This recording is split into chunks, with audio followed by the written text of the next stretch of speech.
Right. Thank you all for joining for the 21-22 minimum feed-in tariff public forum. I'm just going to send a message in the chat for people to just get comfortable, rename yourselves, and looks like everyone's online now, Kate, so I'll hand over to you to get started. That's great. Thanks very much, Meg. Well, I'd like to welcome you all to today's public forum to discuss our draft decision on the minimum feed-in tariff tonight. And I'd like to welcome you. My name is Kate Simons and I am the chairperson of the Essential Services Commission.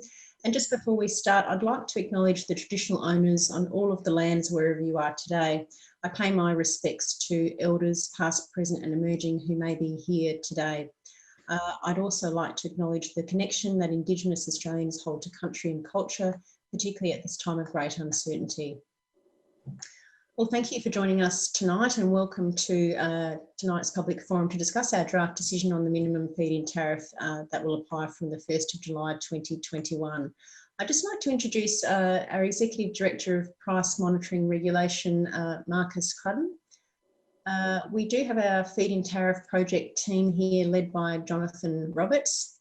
And I'd also like to make a special thank you and welcome to Marianne Doyle from Solar Victoria and Hannah Mitchell from Solar Citizens, who will also be presenting tonight.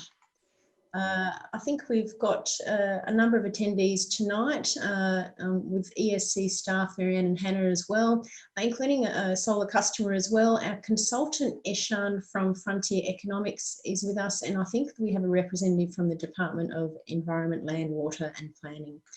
So I'd like to warmly welcome you all here tonight, and as we can all attest to, we're living in very extraordinary times, and I hope you're keeping well. So let's get underway. Before we get to the agenda though, just some quick housekeeping. Please be aware we are recording this forum, including any comments and questions made during the forum in the chat bar or on Slido. This is so that we can post the video online for those who are unable to attend tonight's session. So if you have any questions or comments while someone's talking, please feel free to type them into the chat function on Zoom so that we can respond. And if you'd like to ask a question during the presentation, you can also use Slido. If you head to the Slido website, I think someone's popped that, yes, on the Zoom chat link there for your reference. You go to that website and enter the event code FIT21, and that link is there to help you do that. Can you please just also keep your microphone muted when we're not speaking to avoid some feedback and any background noise. So tonight's forum is about having a conversation with you, and we're really keen to hear from you about any issues you'd like to explore further. So please feel free to post questions to make the most of our question and answer session at the end of today's forum. So since April of this year, we've received numerous inquiries from solar customers about the minimum feed-in tariff. And just to give you a sense of what those were like, solar customers raised questions such as, why is the minimum feed-in tariff going down? Why are the forecast wholesale electricity prices lower? Why is the medium feed-in tariff lower than retail electricity rates? And can solar customers negotiate with retailers for better feed-in tariff rates? Some solar customers have suggested that reducing the feed-in tariff will lower the return on their investment and discourage solar uptake. So we've invited solar customers to join each of our forums today. So if you are one and with us, thank you for joining us and please feel free to ask questions. I just thought I'd share as well on a personal note, I am a solar customer and quite an engaged one as well, particularly for two reasons. Personally, I'd like to make sure that my household's energy consumption contributes to a sustainable future, including for my children. And secondly, really in my role as chairperson of the Commission, it's really important to me to understand the solar customers' experience, that I can experience firsthand what receiving, shopping around for a feed-in tariff is like for a solar customer, and what sort of interactions a solar customer, just like you are here today, has with an energy business about the FIT, and what that really looks like in practice. So can I stress that we understand this is a very complex issue with many perspectives to take on board. So we ask everyone to please be respectful, take turns and listen to one another. We will certainly try and respond to all of your questions as best as we can tonight as well. So tonight you'll hear from our project manager, Jonathan Roberts, who will take you through our draft decision and our role in setting the minimum feed-in tariff. He's going to outline some key issues and remind you where you can provide further feedback after today. Then we'll hear from Marianne Doyle from Solar Victoria, and Marianne will share with us some information on how we can maximise the benefits of solar systems. Followed by Hannah Mitchell from Solar Citizens. Hannah will talk about Solar Citizens' role and their perspective on our draft decision as well. We will commence our question and answer session at about 6:40 tonight. And on that note, I'll just hand over now to Jonathan Roberts, who will take us through our draft decision. Thanks very much, Jonathan. Great, thank you very much, Kate, and thank you everybody else for joining us tonight. So as Kate said, I'm going to run everybody through what the Commission's role is in setting the minimum feed-in tariff, and also a brief explanation and overview of our draft decision. So we need to set the minimum feed-in tariff for each financial year in the February before that year starts. And in doing this, our objective is, among other things, to promote the long-term interests of Victorian consumers. So in doing this, in actually quantifying the amount that we think the FIT should be at, we need to account for a number of things set out in legislation.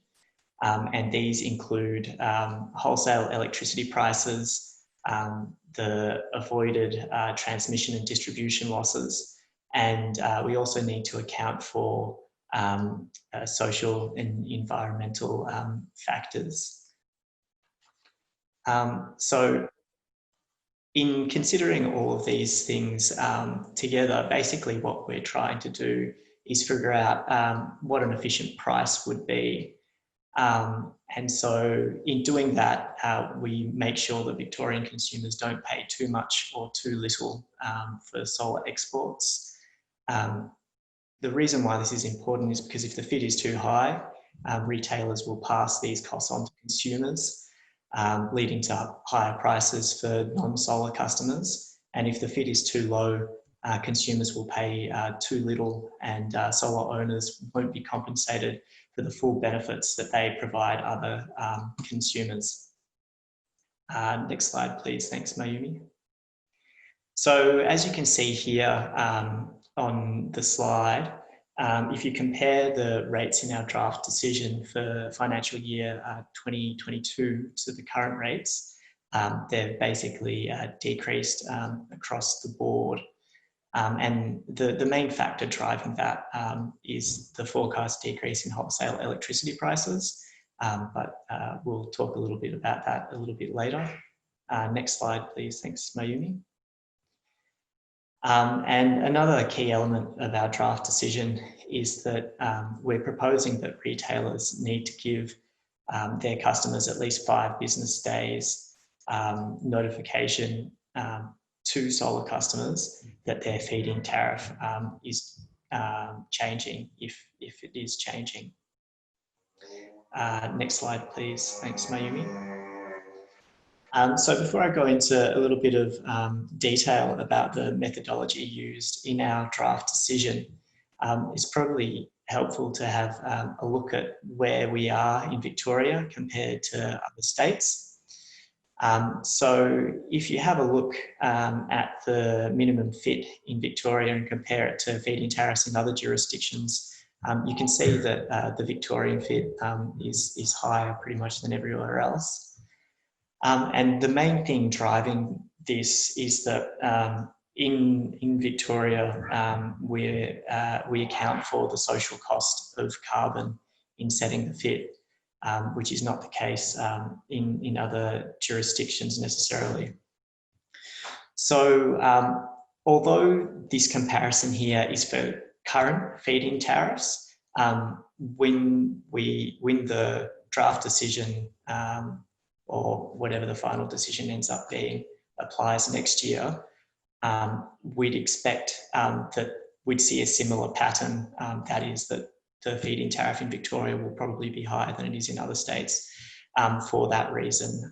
That is that the social cost of carbon is accounted for when we set the FIT, where it's not necessarily the case in other jurisdictions. Next slide, please. Thanks, Mayumi. So talking about the social cost of carbon, this is one of the little building blocks that we add together to come up with the number for the feed-in tariff. In addition to this, as I said earlier, under legislation, we're required to account for wholesale electricity prices and the energy which is lost in transporting energy. Yeah, so I guess if people have any questions about how we add those things together, or the fees and charges that we account for in setting the FIT, the Q&A session at the end of today will be a good place to get a little bit more detail and explanation on that. Next slide, please. Thanks, Mayumi. So using that methodology of basically adding up these different cost elements, we come up with the total FIT amount. And if you compare each of those cost elements in the draft decision to the cost elements in the decision which currently applies, you can see that basically the main difference between our decision for the current financial year and next financial year is that wholesale electricity costs included in the FIT are forecast to decrease quite significantly. Now, there's a number of factors driving that. One of the main ones being that gas prices have decreased significantly. And so what this has meant is that in the wholesale market for electricity, a lot of the generators which set wholesale prices by being what's known as a peaking plant now have their gas generators generally. And with lower gas prices, they're able to bid into the market at a lower price, and that reduces the overall cost of the market. Another factor, next slide, please. Thanks, Mayumi. Next slide again, because I've just described the wholesale market movements. Another factor there is that we've seen increased solar uptake and an increase in renewables, which has been reducing the wholesale cost of electricity during the day when the sun is shining. Next slide, please. Thanks, Mayumi. So there are a couple of important considerations for solar customers when considering whether or not they should get a solar system. It's not just the feed-in tariff. Probably the main benefit for solar customers is the avoided cost of retail electricity, which is always going to, retail electricity costs are basically always going to be higher than FIT costs. The reason for that is as a solar customer with a solar panel, you're essentially an electricity generator, whereas when you pay for electricity to a retailer, they've got to cover the whole costs of the electricity supply chain. So that's not just the cost of electricity generation, but they've also got to cover the costs of electricity distribution and transmission, which is basically transmitting it, transporting it from a generator to the end user. And those are basically all the poles and wires that you see throughout cities and across the countryside, and which basically cost billions of dollars to install and maintain. So because of that, and also the overheads of retailers for handling customer inquiries, and also their staffing costs for account keeping and their overheads, retail prices are generally going to be a little bit higher. So by having a solar system on your rooftop, you can avoid all of those extra costs that people who don't have solar panels incur. You don't have to pay, for those transport costs. You don't have to pay for those corporate overheads of retailers if you consume your own electricity, that is, of course. So that's probably the main benefit that you can get from a solar panel. And the other thing is that when you are choosing a solar deal from a retailer, it's very important not just to go with the deal that has the highest export rate, because those high export rate deals often have high import rates as well. And so what you should try to do is to make sure that the deal that you enter into gives you the best value by thinking about how much you're exporting and how much you're importing. And then if you, multiply those together and then add them, so the export rate and the export amount and the import rate and the import amount, which one's giving you the best value? I know that it sounds kind of obvious when you say it, but I have spoken to plenty of people who haven't done that when they first got their panels installed. And myself, when I first moved into a house with solar PV, I didn't even think about it. I just rolled over with the retailer that I was already with without thinking that I could probably get a better deal by doing a slightly different comparison. So I guess some other important things to think about in understanding our decision is that while we are very interested in setting an efficient price that finds the balance between the needs of non-solar customers and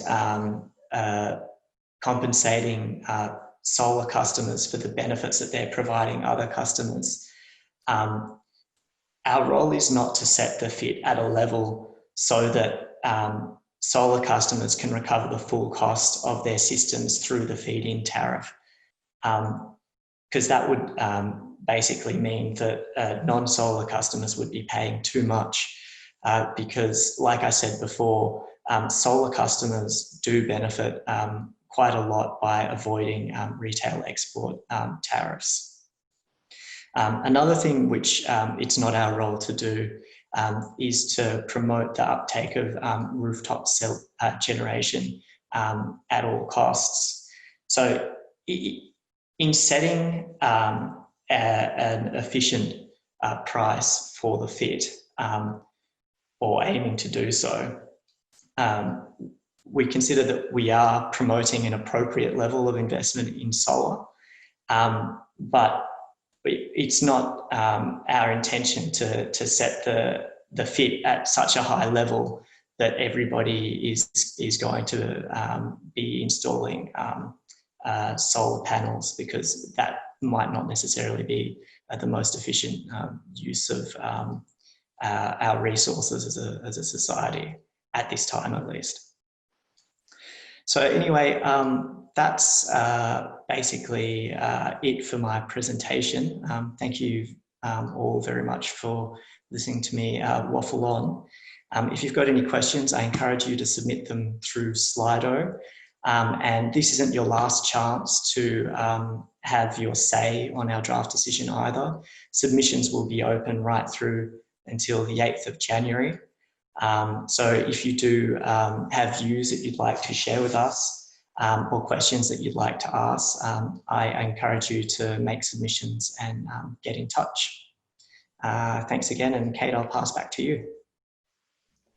Great, thanks very much, Jonathan, for that presentation. And as you said, yes, submissions are open to receive submissions from now right through Christmas to the 8th of January. We wanted to give everyone enough time over the end of the year and into early next year to to be able to engage with us. So thank you for that reminder, Jonathan.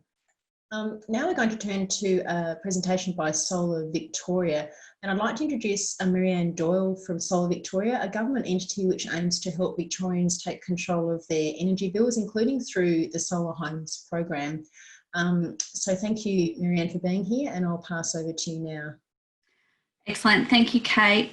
Hi, everybody. I'm not going to take up too much of your time. I just thought I'll give you a quick run through and a bit of information about the Solar Homes program. I'm the Acting Director of Communications for Solar Victoria. And as I'm sure you're all aware, and obviously are very interested in, Victoria is in the middle of one of the most rapid energy transitions at the moment, particularly in the shift to renewables. And I think most of the budget announcements last week, really reflected that as well. Solar Homes is a really ambitious program, and we're playing a big part in that transition to renewable energy. We're offering rebates to encourage uptake, of solar PV systems, solar hot water and solar batteries for households across the state. And our purpose is to enable Victorians to access affordable, reliable, clean energy now and into the future. Could I have my next slide, please? Thank you. So the Solar Homes program is a 10-year, $1.3 billion initiative of the Victorian government. And we're roughly 2 years old now. We launched in August in 2018 with the aim to drive down household energy costs, to offer rebates and interest-free loan options to make solar more affordable for Victorians, to help tackle climate change and lower carbon emissions, to build an industry and a strong, safe and well-skilled solar industry, and to hopefully, by the time we're done, see more than 1 million households across Victoria with solar PV on their roof. As we mentioned before, we're a portfolio entity. We sit underneath the Department of Environment, Land, Water and Planning. And we've got some pretty hefty goals. So our aim is to have 770,000 Victorian homes taking part in the program over the 10 years. 650,000 of those to install solar PV systems, 50,000 systems for rental properties under that. My slide says 10,000 battery storage systems, but very recently that number's just been upped to 18,500 battery systems over the next 3 years of the program, and then 60,000 solar hot water systems. So it's quite an ambitious goal. To give you a bit of a view of where we're tracking, within 2 years of launching, we've had more than 120,000 Victorians successfully apply for the rebate. And we've had over 100,000 systems actually already installed under the program. This year's been extremely busy, even through, all the shutdown, but we've seen an industry that's continued to grow. We've stayed open as a program over that period, so people have been able to still apply for rebates. And we've seen just in the last month since reopening quite a surge in the number of installations across the state, which shows us that the industry there is really healthy and it's operating, and there's a very strong demand for solar across the board. Some of our rebates, particularly in the last couple of months, have been so successful that in fact they have been fully subscribed in a number of minutes. So hopefully the most recent announcements around batteries, for example, will help to alleviate some of that demand as well. Can I have my next slide, please? Thank you. So since our launch, our rebates have expanded considerably. So we started out with just solar panels and solar hot water in the first year. Since then, we've expanded to include solar batteries and solar for rentals. We've introduced no interest loans as well to match the rebate amount. And that's really about reducing the upfront cost to people to install. Our rentals rebate stream now has an option for tenants to co-contribute to the system as well, in a scenario where the landlord puts the solar on the roof, but the tenants obviously get the benefit of that through lower electricity bills. We've also supported hundreds of lower income and vulnerable tenants to benefit from cheaper and cleaner electricity. We partner directly with community housing organisations to install systems on approved community housing buildings. And that program is also just about to undergo an expansion as well. So hopefully we'll be able to install on more properties still. As I mentioned before, we've recently expanded the solar battery program, not only in numbers, but we've also now expanded that program to cover the entire state. So irrespective of which postcode you live in, you now are able to access a battery rebate provided that you meet the eligibility criteria. And the program over the next year will be expanding even further. So we've just had some recent announcements to add a small business solar program into the mix as well. And there'll be some more detail coming out on that early in 2021. And we've also just been given a program to replace inefficient gas heaters in low-income households with efficient split systems. So we'll be expanding further with our community housing partnerships in the first instance and looking to roll that program out over the next 4 years as well. And that one is about 250,000 units for that program over 4 years. So quite an ambitious piece as well. Could I have my next slide, please? Thank you. So some of the other initiatives that we're working towards on top of the rebates is support for the industry to deliver consistently high standards. We do run a program of upskilling and training and free training for industry, free accredited training for industry. And we also run an audit program to check the percentage of installs under the program as well, to ensure quality and to hold retailers accountable where they're not meeting the quality standards that we expect. We have a real focus on boosting access to affordable energy. We want customers to come to us. We want them to understand how to make the best out of their system and how to get the right information up front so that they're not installing systems that are too large for their needs. And I'll talk a little bit shortly about some of the resources that we've recently launched for that. The other thing that we want to do to boost access is really start to engage more fully with vulnerable customers and those that are digitally disengaged as well. So people who perhaps don't access computers, aren't on social media, and we're doing that through a series of partners and accessing those guys to make sure that they're able to take part in the program as well. We have offline processes for being able to do that, and obviously plenty of resources in other languages too.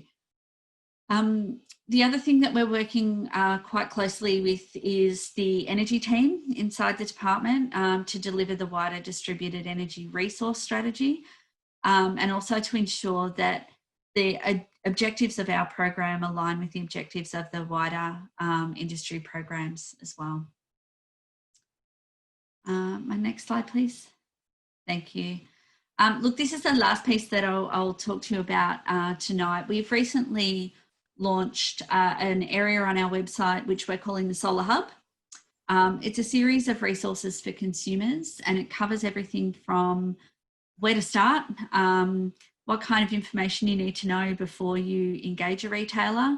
There are a number of buyer's guides on there that cover different kinds of systems and talk to you a bit about the landscape, you know, who are the players in that landscape and what are the things you should be looking out for.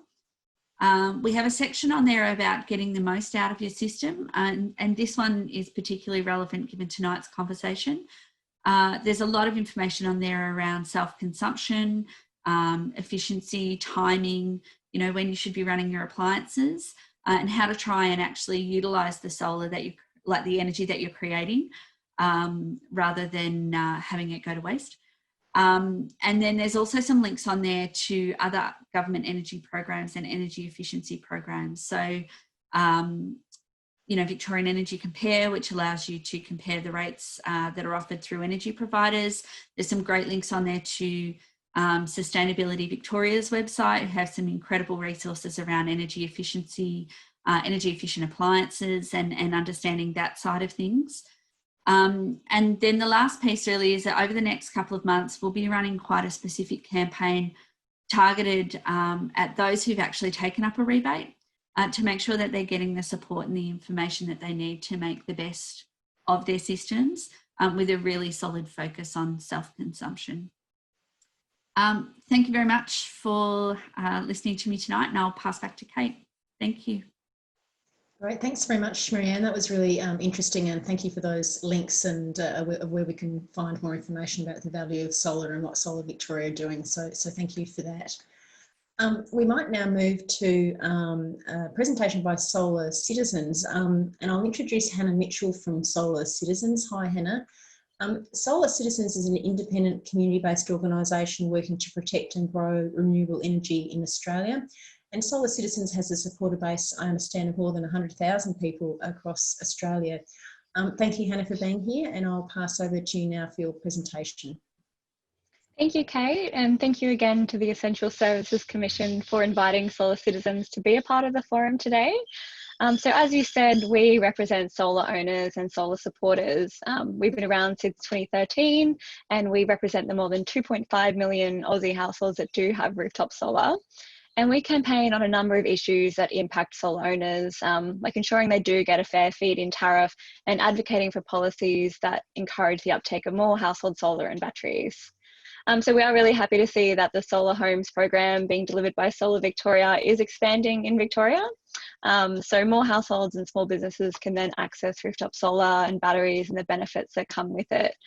Because there are a huge range of benefits that do come from rooftop solar. It does help households reduce their bills significantly, and it does also put downward pressure on wholesale power prices, which brings down everyone else's bills as well.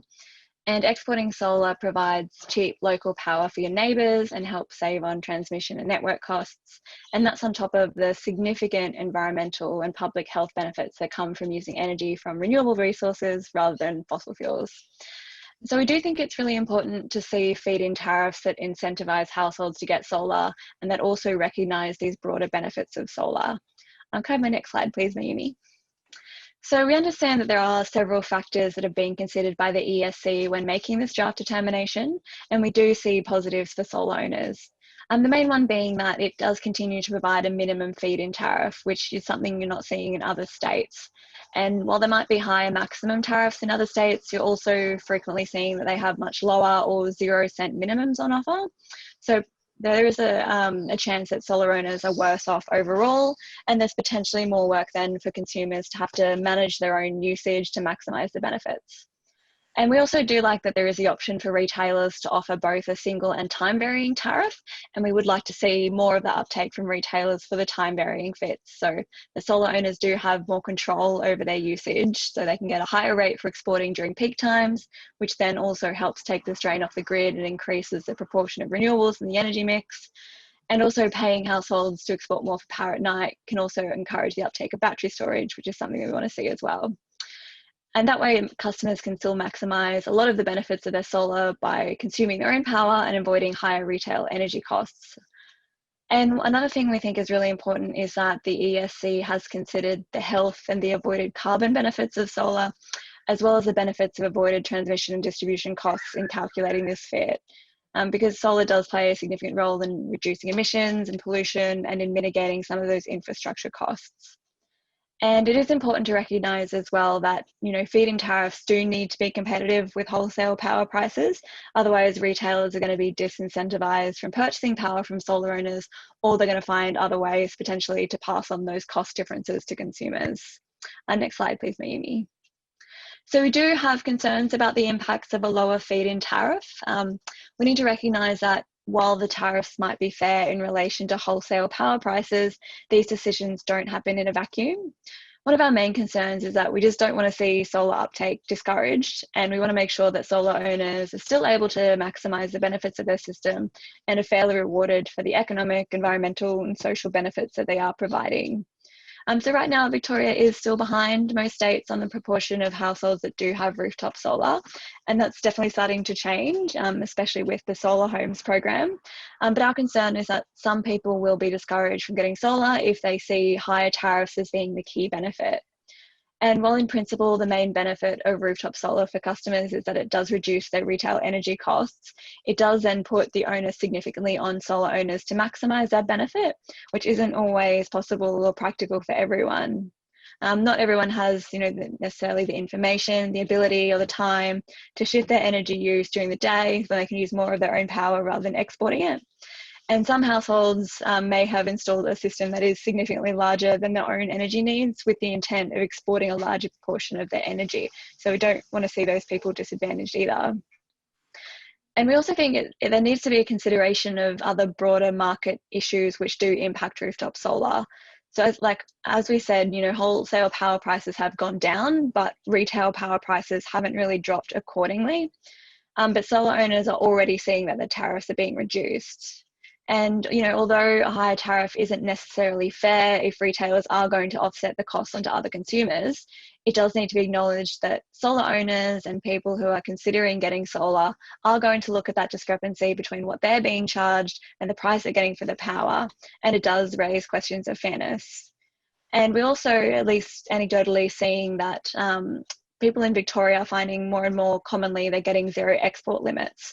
And that's not necessarily reflecting a higher penetration of solar that would require solar exports to be constrained. So that's also something that sort of needs to be taken into consideration as well. And finally, another issue to consider is that the Australian Energy Market Commission is considering changing the rules to allow retailers to charge solar owners for their exports, which is another complex issue in its own right. But again, that contributes to a range of factors that will impact the benefits of current or prospective solar owners and what they can get from their systems. And I definitely recognise that, most of these issues are outside of the scope of just feed-in tariffs or the Essential Services Commission, but they are all issues that will interact, with the tariffs and have an impact on solar uptake and the perception and the benefits of the perception of the benefits that solar owners can provide for themselves and for the broader community. So I guess, what we'd really like to see is a really holistic approach to these decisions and regulations that takes into account and models all the factors that will influence consumer behaviour and solar uptake, and also ensuring that consumers aren't put in a position where they have to be unreasonably highly informed and independent in order to navigate these fairly complex factors when they're considering the benefits of solar. And so I think our role for solar citizens will be to continue to advocate to make sure that solar owners and supporters are getting a fair deal so we can keep seeing solar on more and more Victorian roofs. I think that's everything from me, but thank you again, Kate, for having me here today to represent solar owners. Great, thanks very much, Hannah. That was a very informative presentation as well, and certainly appreciate the insights and the broad spectrum of issues that solar citizens are looking at on behalf of solar customers. So thank you very much for the time that you've given us today in your presentation. I'm sure there might be some questions and answer session that you might be engaging with as well.